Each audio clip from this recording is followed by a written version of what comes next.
Hi, I'm Rose from upstate New York. Please like and subscribe. I grew up with my grandfather, who was the coolest person ever. He worked at a planetarium nearby, and often after school, I'd help him there. You see that star? You know, it isn't a star, but a planet. Planet? It's so shiny. Wow. Growing up, I loved everything about the stars, planets, and space. Pops and I would look at the stars from the big telescope. It was so fun. By the time I was 17, I was the brightest in my class and ready to graduate a year early.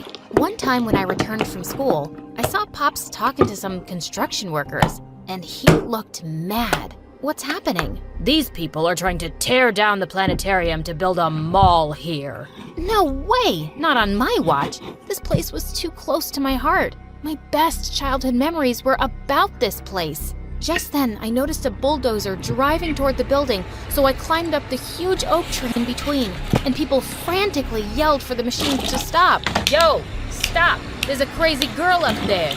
Rose, what are you doing? Get down from there. Nope. If they want to take this tree down, they'll have to do it with me on it.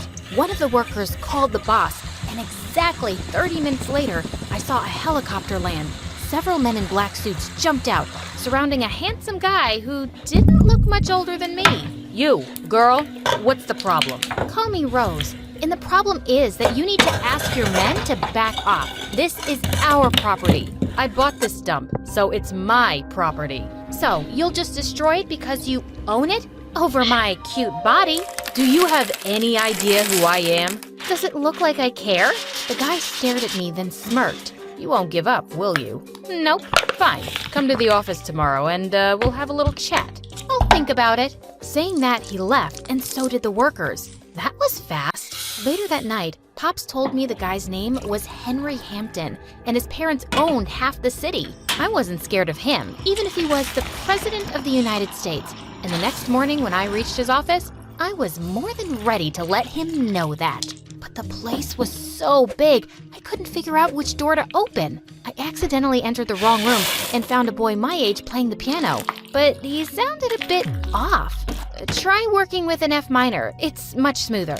Excuse me? I wanted to apologize for butting in, but before I could, a security guard came and escorted me to another office where Henry was waiting for me, and he looked so intimidating. Our meeting yesterday had me rethink the mall project, but on one condition. I want you to work as my assistant.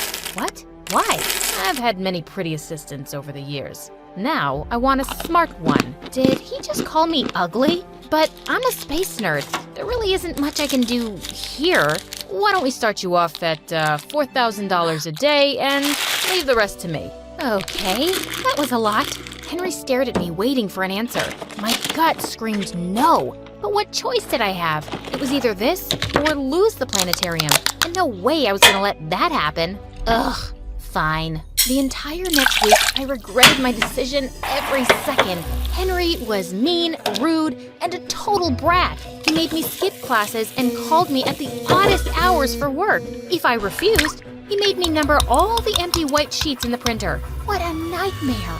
To top it all off, I was asked to help with all the new transfer students at school. And one of them caught my attention instantly. The piano guy. When he entered the class that day, I couldn't stop staring at how handsome he was. I'm Rose. Noah, you work for my brother, right? You're Junior Hampton? Ding ding. And you're the brave girl I've heard so much about. Pleased to meet you. Noah was the complete opposite of Henry. He was kind and friendly, and we started hanging out every day. I complained to him about Henry all day long, and he didn't seem to disagree. He told me they were half-brothers and never got along. He's just jealous I'm the better-looking brother. One night, as Noah was playing his latest tune for me, Henry barged in looking mad. I lost an important deal because you mixed up the papers. I thought I was hiring a genius, but I was so wrong. I looked at him in shock, and he went ballistic on me. Hold up. I didn't ask you for this job. I'm tired, exhausted, and you're just so ungrateful. If you want me out, I'll leave, but I won't take your sour attitude. Henry looked crazy with rage, and before he could react, Noah jumped in. Easy, Henben. I'm sure we can work something out. Stay out of my business. Understood? Saying that, he stormed out of the room and Noah turned to me. Thanks for sticking up for me. I won't let him bully you, as he bullies me. Such a bozo. Just then, Noah came a bit closer and my tummy did a wild spin. Do you want to maybe get dinner sometime? Like a date? Yeah. How does 8 p.m. tomorrow sound? Sounds perfect. I wanted my first date ever to be amazing. I bought a cute dress and did a little makeup too. But just an hour before I had to leave, Henry texted me to get his dry cleaning. Can it wait? Unless you want to fly to Korea to deliver it, I suggest you get going. Did he have a tracker on me that rang every time I was unhappy? I texted Noah that I'd be late and hurried to the shop. But on my way back, it started raining heavily and I got completely soaked. I slid my way into the house and saw Henry glaring at me. I missed my meeting thanks to you. I missed a date thanks to you. Achoo! He wrapped his jacket around me as I sneezed like a crazy person and asked one of his servants to take me to the guest room. When I came down, he was standing by the fireplace with a cup of cocoa. Drink this. You'll feel better. You made this? Do you see anyone else around? Why was he suddenly being so nice to me? And why did that make me feel so good? So, about this boyfriend. Who is he? I don't have a boyfriend. And why do you want to know? Just wondering. Well, don't, because you're killing my chances of ever finding someone. Henry laughed, and he almost looked human. One heck of a good-looking human. What made you say that? I was all set to meet Oh my God, Noah! I'd totally forgotten to tell him that I won't be able to make it. I reached for my phone, but it wasn't working. So I pulled one out of Henry's pocket and frantically dialed Noah. But he was already standing behind, looking like a raging bull. Well, well, look at that. Noah, I'm so sorry. I totally Save it, Rose. It's not the first time Henry's had eyes on my girl. Henry looked at me in surprise. He was your date? Well, that's disappointing. Before I could say anything, Noah took the vase lying on the table next to him and flung it at Henry, who missed it by inches. That was totally uncalled for. Work on your aim, little guy. But Noah left without saying a word. When I turned to Henry, he was smiling. You're such a jerk. I stomped out of the house furious at Henry. For days after that, I tried to talk to Noah, but he continued to ignore me. One day, the teacher announced that I was chosen to represent my school at the annual quiz competition, and I got busy with my books. I was studying in Henry's office one night after finishing work when I completely lost track of time and snapped back to over 30 missed calls from Pops. As I rushed down the hall blindly, I missed a turn and bumped right into Henry. You're still here? I was just leaving. Now? It's late. Let me drop you back. Don't you want to change? Should I? I blushed and we walked to his car. We sat in the back seat, and minutes into the ride, I dozed off. I woke up to Henry brushing his hands over my cheeks, pushing a strand of hair away. His eyes were the most perfect combination of blue and green. Sorry. Don't be. I enjoyed your snoring. I don't snore. I must be really tired, I guess. You worked too hard. Take the day off tomorrow. Why do you do this? What? Be nice one second and an absolute moron the next. Henry looked straight into the mirror before turning toward me with a stern look. Maybe that's just who I am. A boring moron. But you're nothing like I imagined. He leaned forward, and I thought he was about to kiss me. I literally stopped breathing. When he took a bottle lying next to me, he totally did that on purpose. When I got back home, I felt my heart beating hard.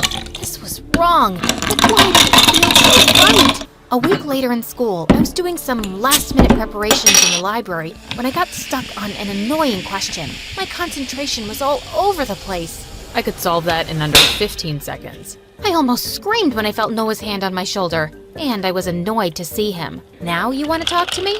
Give me that. He took the notebook out of my hand and started scribbling something, and got the answers right. How? I'm the lesser-known genius in the family. I am so sorry about the other day, Noah. Don't worry about it. Let's hang out for ice cream after school, and we can talk. Sure, I'd love that. Noah volunteered to help me with the quiz, and I agreed. We would study till late at night, and I would often catch him stealing glances at me. When the final day of the quiz arrived, I was more than prepared to get that trophy home. And I did, along with a massive cash prize, which was enough to put me through college. Thank you for helping me. I couldn't have done this without you. I would do anything for you, Rose. I like you, and I think we should give us another shot. He looked at me with so much hope, but I couldn't do it. I like you too, Noah, but not in the way that you want me to.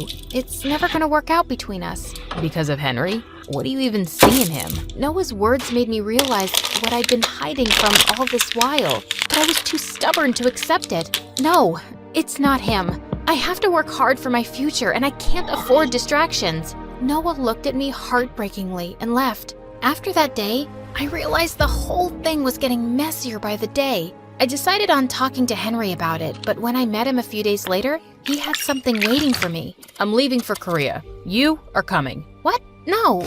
Listen, Henry, I have to talk to you. Just think of it as this one last thing before you leave.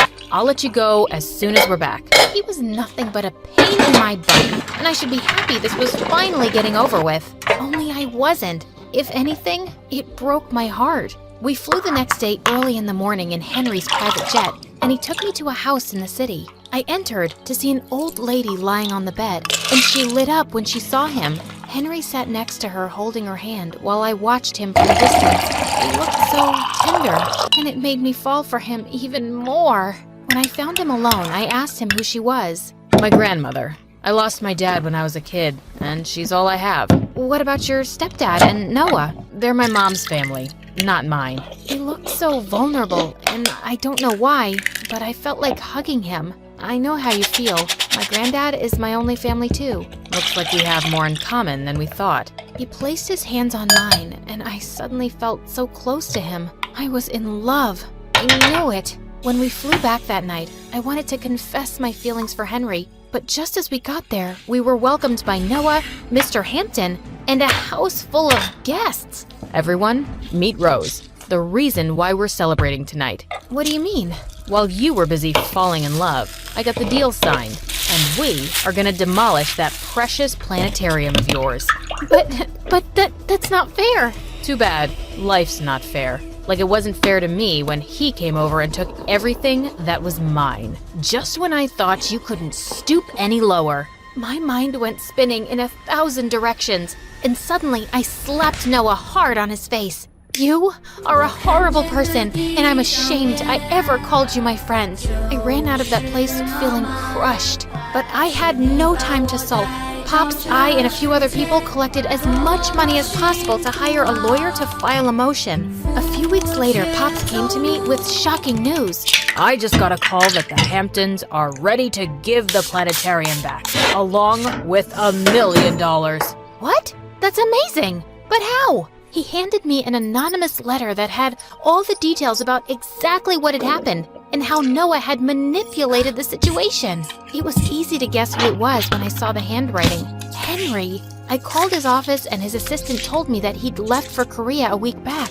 I'd lost him when Pop saw me sulking later that night. He walked over and I told him everything. Go. Tell him how you feel. I hugged him and left for the airport. I reached Henry's grandmother's house and found him sitting on a bench in the grass. This view is so much better than your fancy office. Rose, what are you doing here? I got your letter.